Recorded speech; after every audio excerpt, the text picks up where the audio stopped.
Hey, what's going on, everybody? Welcome back to the channel. Sorry, I know it's been a little, like a few days since I put up a video, but I've been hopping on other streams and stuff.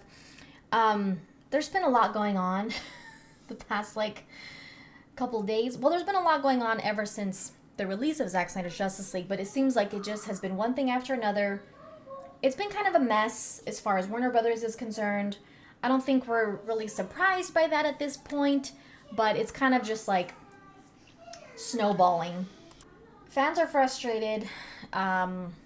It's a mess. But let's take a look at some of the things that were being shared last night from Zack Snyder and some other people on social media. If you're new to the channel, make sure to subscribe, leave a thumbs up, and hit the notification bell so you know when I'm doing live streams or posting a video. I hope to also do a live stream tonight so I can go into more detail about all the stuff that's been going on. So we'll just kind of quickly cover some of the stuff that's been happening recently. Okay, so by now, most of you are probably aware of the New Gods cancellation for the movie, as well as the Trench, but I think the New Gods being canceled was more...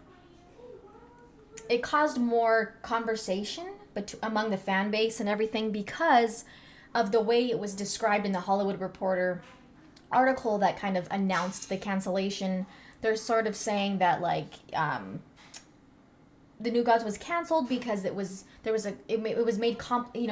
got complicated because Darkseid made an appearance in Zack Snyder's Justice League, which, based on the reception from not just the fans, but just like the audience as a whole, critics, people in entertainment, etc., you would think that that would be like a motivating factor for them to kind of make New Gods a priority, because this movie was announced years ago. It seems like it hasn't really had any movement.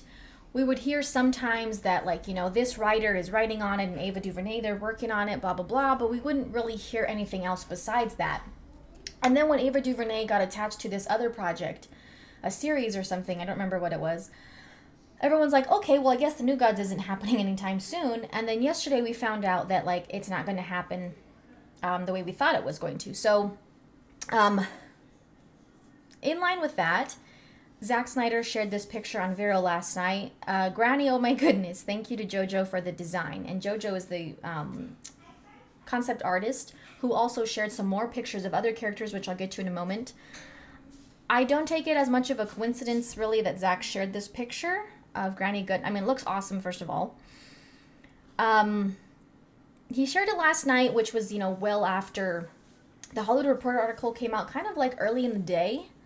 And it seemed like something was going to come out because Ava DuVernay had tweeted, she had responded to Ray Porter and said, thank you for the support, to the fans for the support and everything, and there's going to be a recent decision made by Warner Brothers regarding the New Gods movie.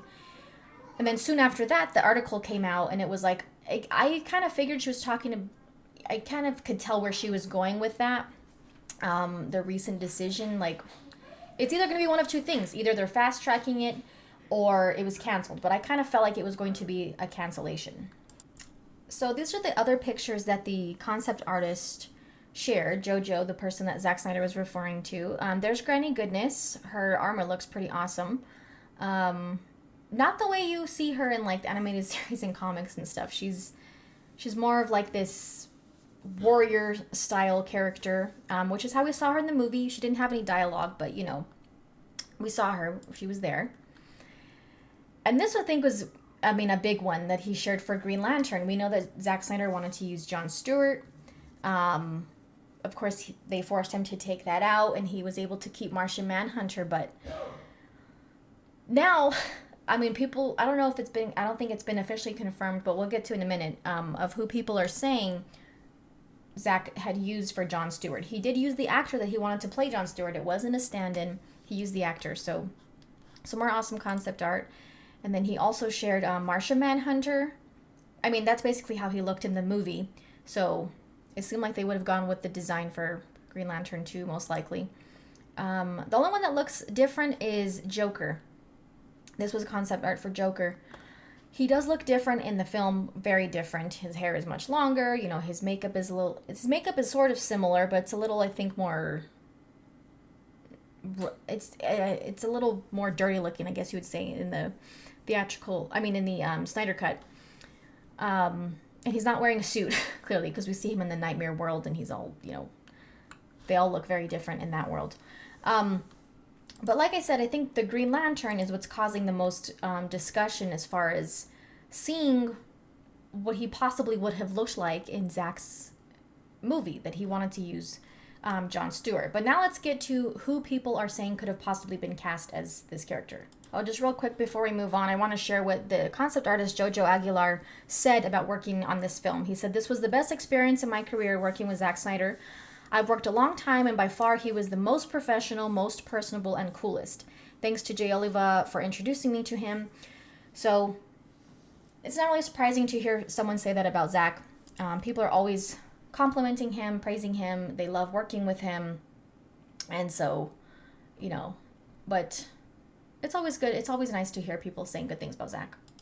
Okay, so this is the actor that people are saying could have possibly been cast as Jon Stewart. Like I said, I don't think that this has been officially confirmed in any way. As of right now, I don't think Zack has confirmed or denied it.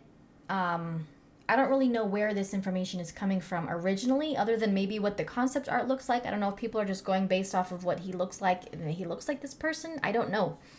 But it is interesting, though, that soon after this started coming out, I mean, people go digging, they want to find it. People want to look for things that could possibly make sense. Let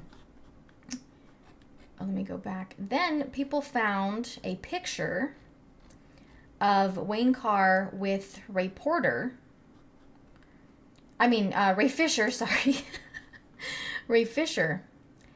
And so, I don't know. I mean, it could be coincidence. It could have been for, something else. I don't know. Maybe they were just, I don't know. Maybe they know each other. Maybe they were in the same place at the same time. They took a picture with this other gentleman here, but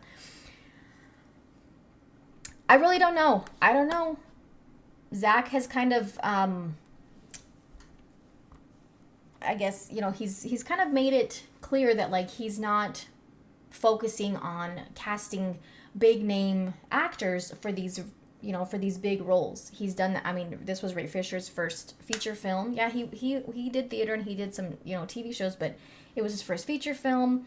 A lot of, Jason Momoa, Gal Gadot, they've all kind of they've both described that they were getting ready to leave acting before Zack, cast them in these roles. It changed their life.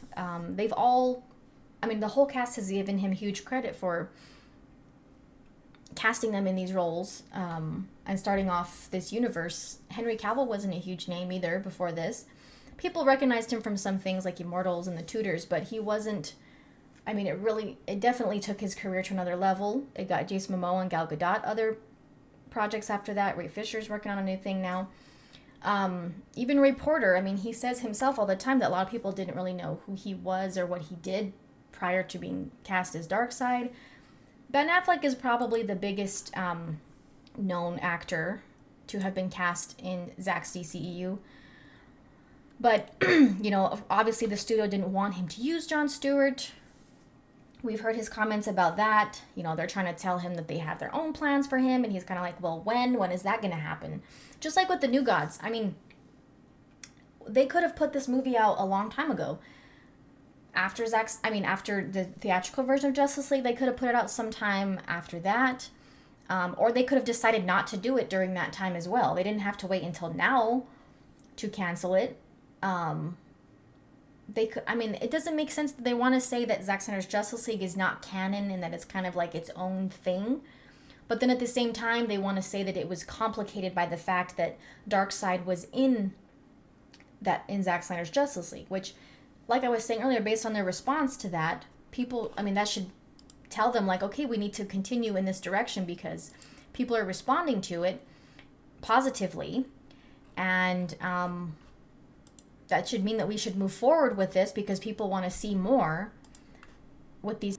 So it's a very odd decision based on just how people are responding. It's not just the Snyder fan base anymore.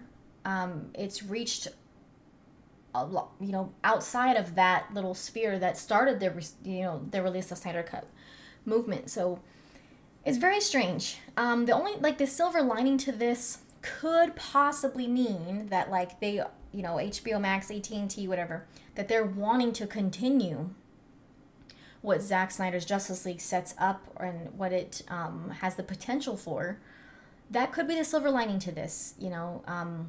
I also think part of it is Warner Brothers is like they want to kind of put the blame on Zack because they know that what the fans and other people saw in Zack Snyder's Justice League is what they're going to want moving forward as far as, you know, Darkseid. So say, for example, they were going to use someone else for Darkseid or those other characters, Steppenwolf, whoever, Desaad.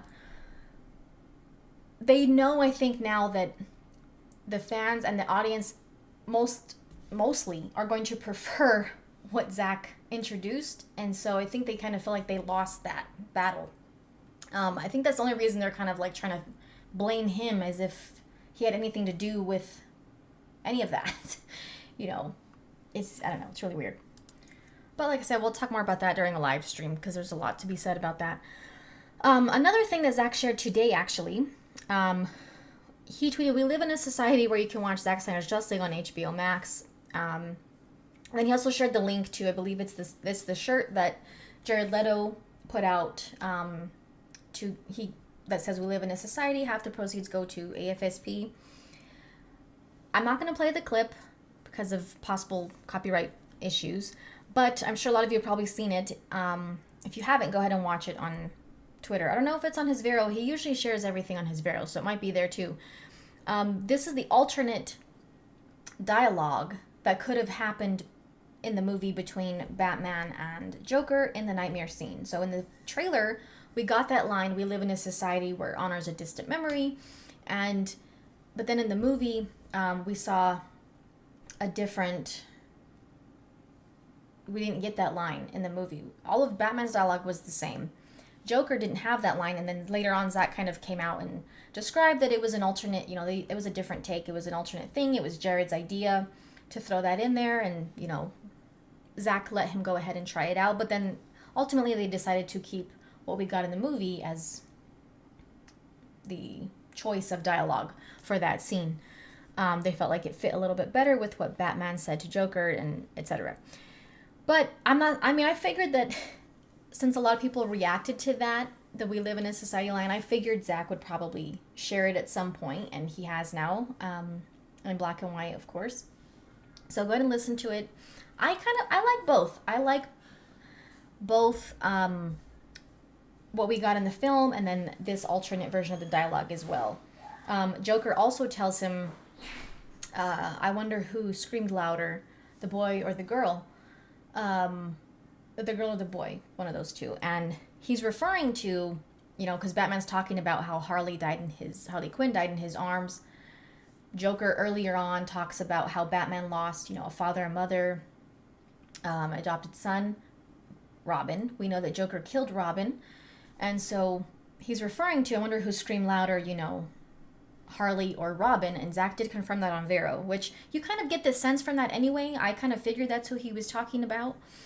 Since they're kind of like one-upping each other in this little, you know, conversation that they're having about each other. It's pretty intense. I'm glad Zack shared it. So yeah, go ahead and check it out if you haven't seen it yet. But I just wanted to quickly go over some of that stuff that's been talked about, you know, the past like 24 hours or so. Like I said, we'll go into more detail in a live stream because, like I said, there's a lot to be said about the New Gods movie. What could it possibly mean for the Snyderverse and all of that stuff? So, you know, if you follow my channel, make sure to check out the live stream. I'll try to do it tonight. But thank you guys for watching, and don't forget to check out the links in the description. Leave a thumbs up, subscribe, and we'll see you guys soon.